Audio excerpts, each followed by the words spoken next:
Hello chaps, welcome once again to John Robson Guitar Tuition. As always, I do hope you're well. Today we're going to look at 7 or 8, let's call it 8, really easy ways that you can upgrade your lead guitar playing.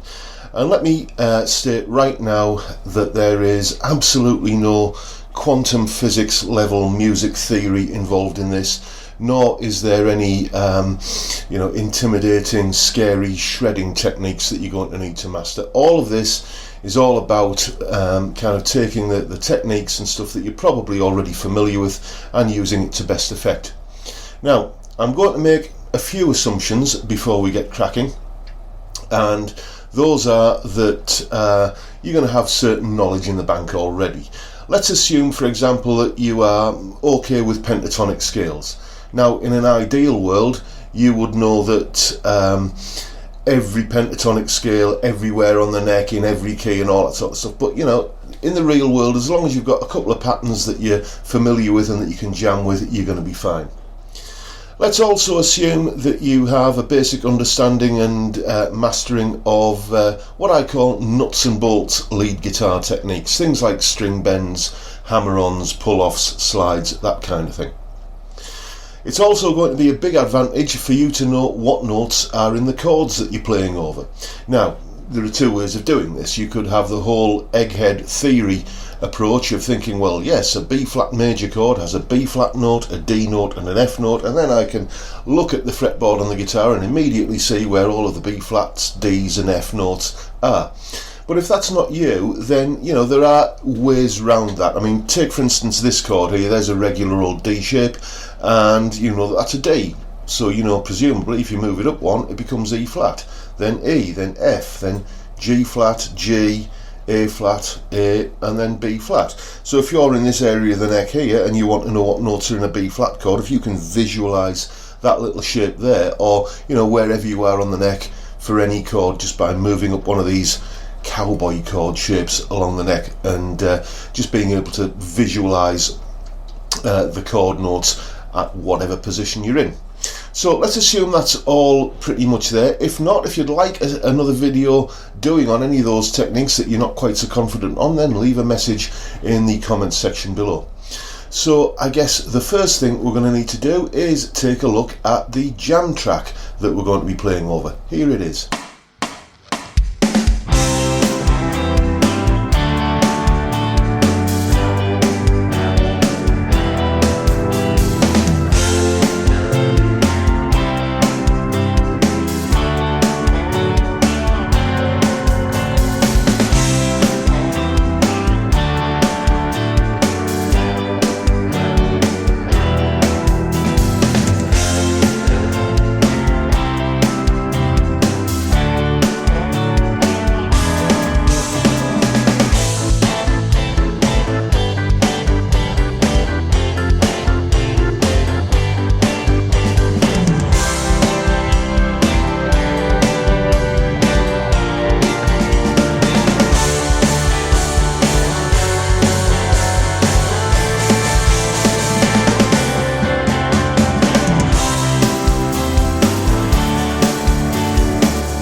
And you can, of course, download that jam track from the description box below.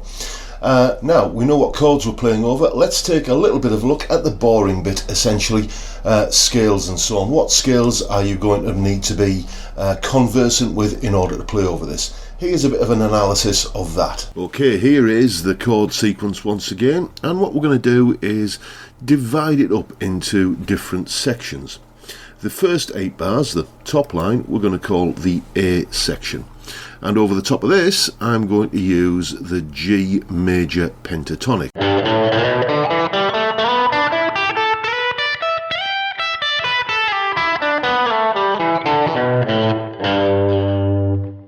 reason I'm using that scale is because that is the chord which would naturally round off that chord sequence and make it sound finished. It is what we call the tonality chord for that 8 bars of music.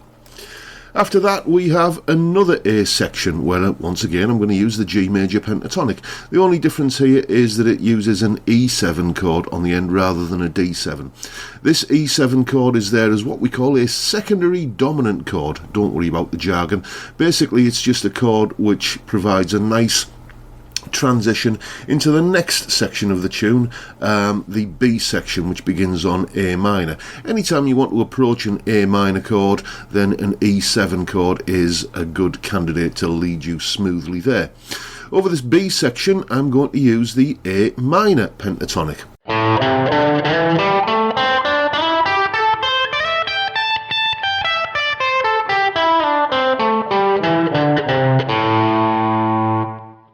And finally, we come back to the A section again, where once again I'll be using G major pentatonic.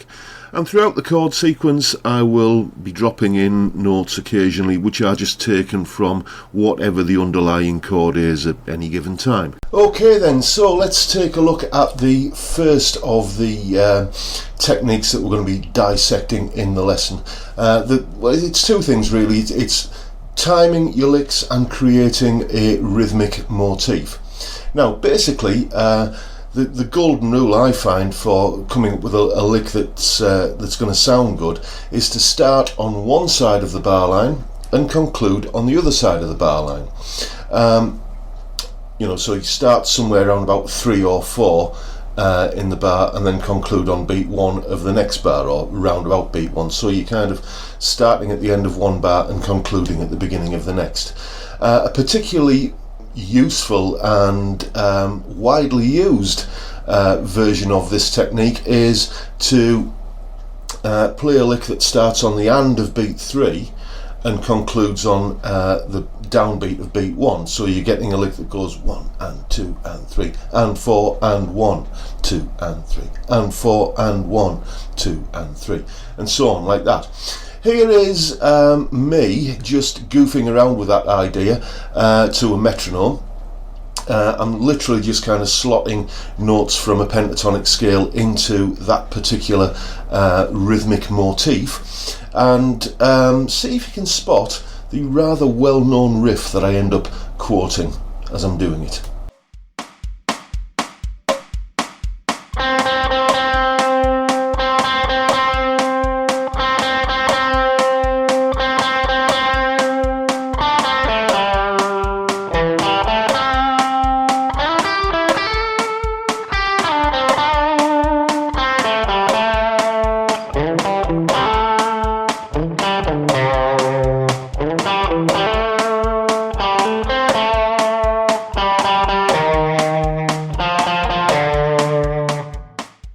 So once you've got that basic motif established, in this case and 4 and 1, or whatever it is that you start on, whatever it is that you're playing, usually starting towards the end of the bar and concluding in the beginning of the next bar.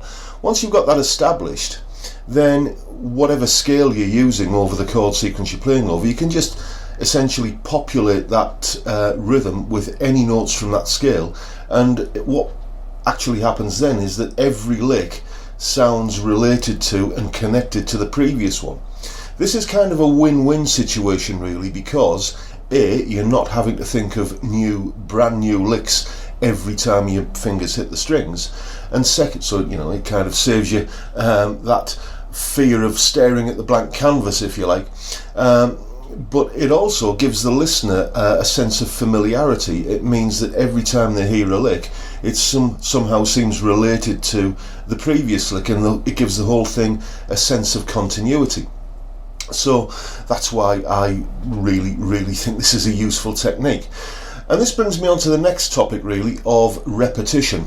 If you repeat a lick, then don't worry about it beginning to sound repetitive. You can usually get away with playing the same lick several times over, but there's more to repetition than just playing the same thing over and over. What you can do is you can use this as a way of developing a lick. For instance, you can change the ending of the lick, you can change the final note or the final couple of notes. Or you can do what we were talking about earlier, where you can take the rhythmic motif of the lick and populate it with different notes.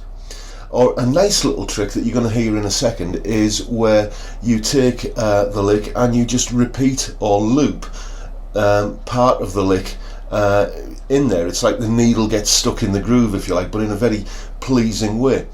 Here I am demonstrating all of those concepts for your edification. Here it is.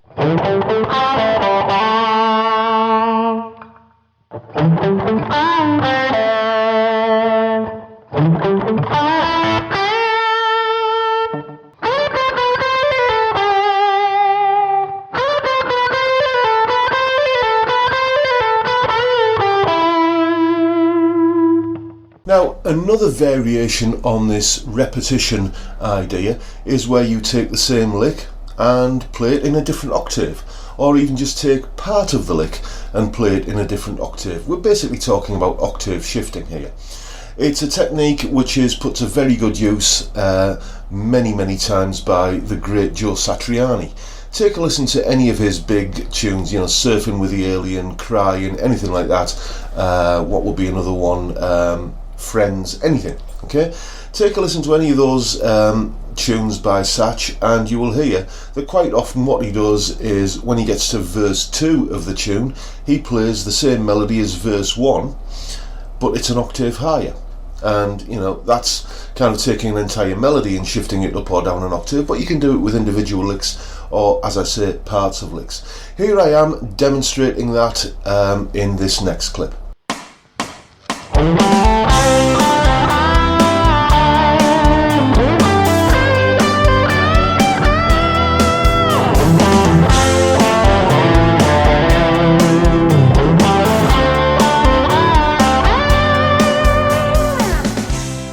So that's the whole business of octave shifting.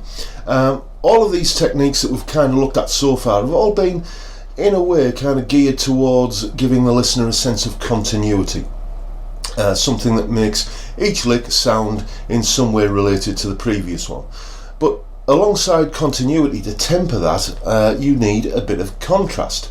And what we're going to look at now is textural contrast, changing the innate sound of the notes. You can do this in many ways. You can ride the volume control to clean the sound up a little bit, switching pickups, that kind of thing. But a great way of actually embedding this into your playing is to use palm muting.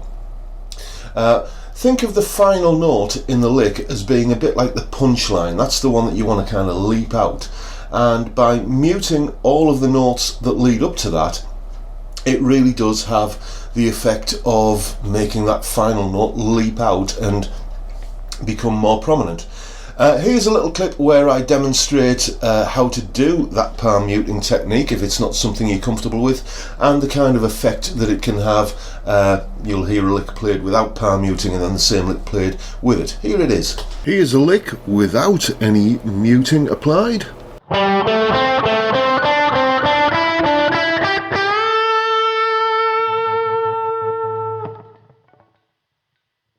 Karate chop the bridge saddles just behind where the strings leave, and then lean into the strings.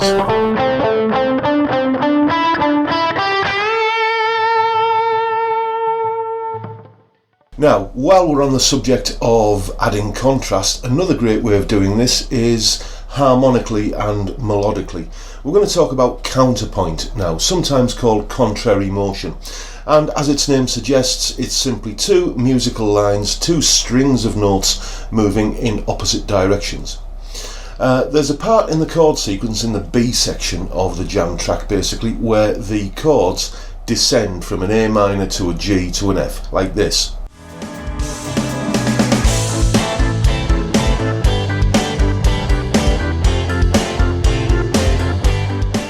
So what you could do over that is play a descending line that kind of mirrors what the chord sequence is doing. But it will sound much more effective, I think, if you play something that goes in the opposite direction. So while the chord sequence is descending, we're going to play a line of notes that ascends, much like this.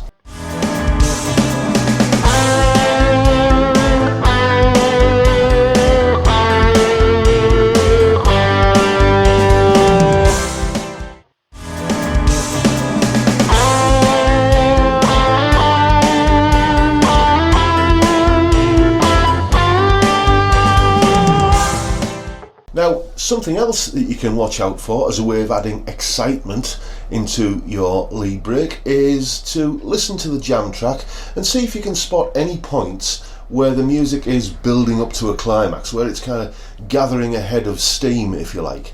And it's at these points that you can put in some tension, some kind of, as I say, excitement into your solo.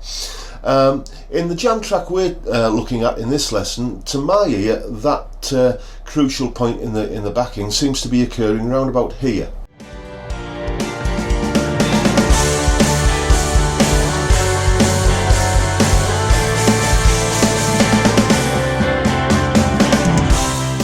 So what can we do over the top of this? Well, if you have some shreddy, super fast Guitar Hero licks in your toolbox, then you can get those out here. This is a good moment at which to hit the speed button. Or perhaps you've got some jazzy scales and Robin Ford type licks in your arsenal that you can bring out here. Again, another great way of adding a bit of tension with some exotic sounding jazzy licks. But even if neither of those are available to you, then it's still, quite doable. Three ways I'm going to discuss here are, first of all, rhythmic displacement. Now this sounds more complicated than it actually is. All I'm talking about here is play a lick, for instance, that's got 3 notes in it, and then play that lick repetitively, and just the act of playing repetitively in itself does add a certain amount of tension. But if you've got 3 notes in your lick and you're playing it over a rhythm that's essentially divided by 2, for instance 1 and 2 and 3 and 4, and each beat is divided into 2 parts, then let's say you start the first iteration of those 3 notes on beat 1. Okay, so those 3 notes are going to go 1 and 2. Then the next time you play those 3 notes, it's going to happen on the and 3 and. So this time it's beginning off the beat, it's beginning on the and of the beat. And then the next time you play it, it'll happen on 4 and 1. So it's beginning on the beat again. And it's this kind of on the beat, off the beat, on the beat, off the beat wobbliness that this imparts that is a great way of adding tension. Here I am demonstrating that just with a simple kind of 3-note triplet bass, and a 3-note type blues lick that is being played in that fashion described.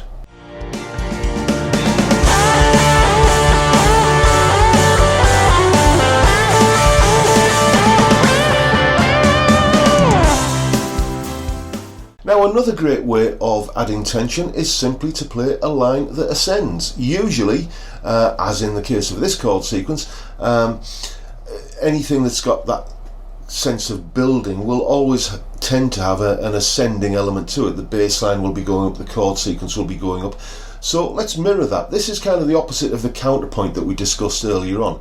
Here's me just playing a very, very simple line that essentially goes up along with the chords. It's like a rising tide lifting all ships, basically.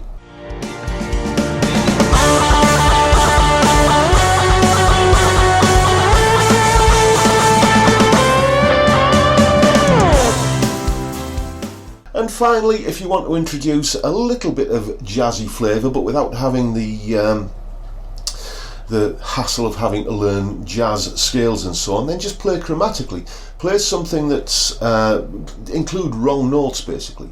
As Louis Armstrong famously said, I think, there's no such thing as a wrong note, just a badly resolved note. So as long as you end up on a very strong inside note, a very strong chord note that you're confident of that will resolve it, then this is a great way of adding tension. All of that dissonance makes the listener feel uncomfortable and tense, and then it resolves and everybody's happy. Here's a little bit of a demonstration of that.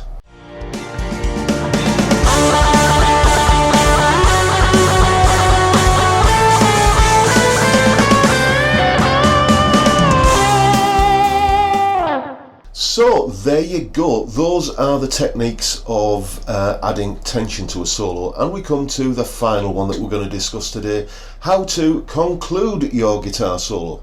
Now, a lot of solos will conclude on that big rising tide of tension, so all of the techniques that we've talked about in the previous section will be ideal ways of ending your solo.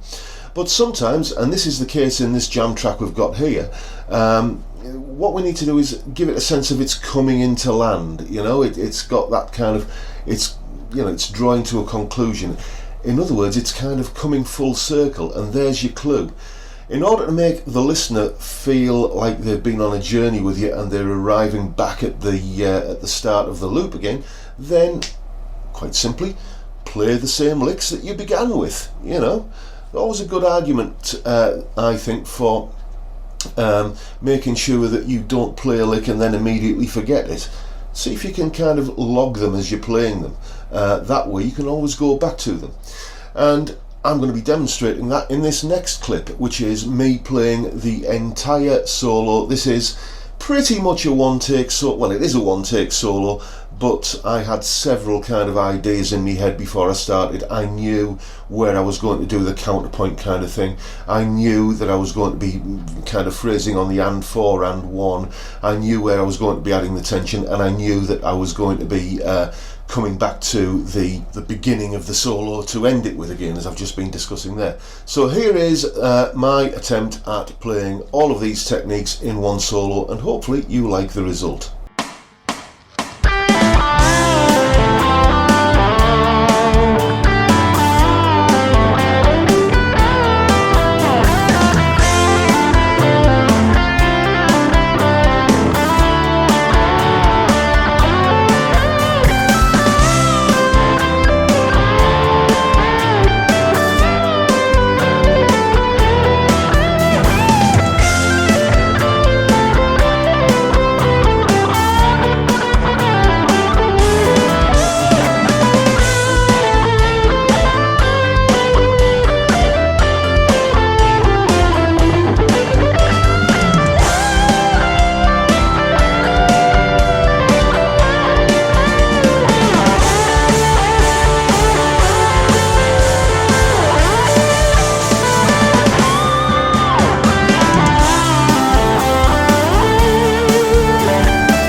So there you go. That is basically all of the little tips and tricks that I can give you to enhance your guitar soloing abilities without having to learn loads and loads of new ideas and theory and scary licks and so on and so forth. Hope you've enjoyed it. I hope you found it informative, useful, and a little bit inspiring maybe. If you have, then please hit the subscribe button and the notification bell, and give the video a like while you're at it.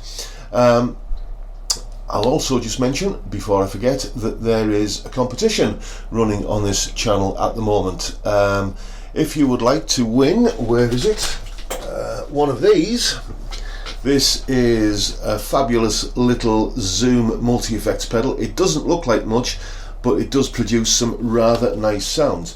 A very generous viewer to this channel has donated that to Guitars for Good Causes. And as I'm getting new subscribers all the time, I'll briefly mention what Guitars for Good Causes is. Basically, it's a charity campaign I'm running where you can donate money, or in this case equipment, and I'll review it on this channel. It then gets sold, with proceeds going to Zoe's Place Baby Hospice, which is a charity in Middlesbrough which provides palliative, respite and end-of-life care to children under 5 with terminal illnesses. A fantastically worthy cause, and I'm really proud to say that we've raised over £2,000 for them since I think May last year, when we kicked off this campaign. What's going to be happening with that pedal is that you need to basically enter a competition. What you need to do is go and have a look at my video on modes. Okay, it's all very, very accessible, and it's basically the easiest way I can find of making modes accessible. And there's a jam track along with that lesson that you can download from below that video. The link to all of this is in the description below, by the way, obviously. Download the jam track, record a solo based upon the information that you will glean from that lesson, and then send it to me at the email address you can see on screen. And then as soon as this channel tips over 9,000 subscribers, I will make a donation to Zoe's Place in return for this pedal, which then makes it officially mine, and I can do with it what I want, which will be to give it away to the person who I think has recorded the best sounding modal solo. I am not looking for shredding here necessarily. I mean, I'm not ruling it out, but I'm not saying that the guy who plays fastest is going to be the one that wins. Okay, use some of the information in this lesson to guide you with your phrasing and so on. And as I say, as soon as this channel reaches 9,000 subscribers, I'm going to be giving that away to the person who's recorded, in my opinion, the best solo. And that's pretty much it for today, folks. As I say, I do hope you've enjoyed the video. I will just close as usual by saying that if you would like some tailored one-to-one guitar tuition, then get in touch with me via the details at the end of this video. If you live on Teesside in the northeast of England, you can come along for a face-to-face lesson in this very room. But wherever you are in the world, you can have a lesson via Skype, and whichever way you do it, your first lesson is free, so you've got nothing to lose and everything to gain. And with that, I'll bid you all a very good day and look forward to seeing you all again next time around. Bye for now, folks.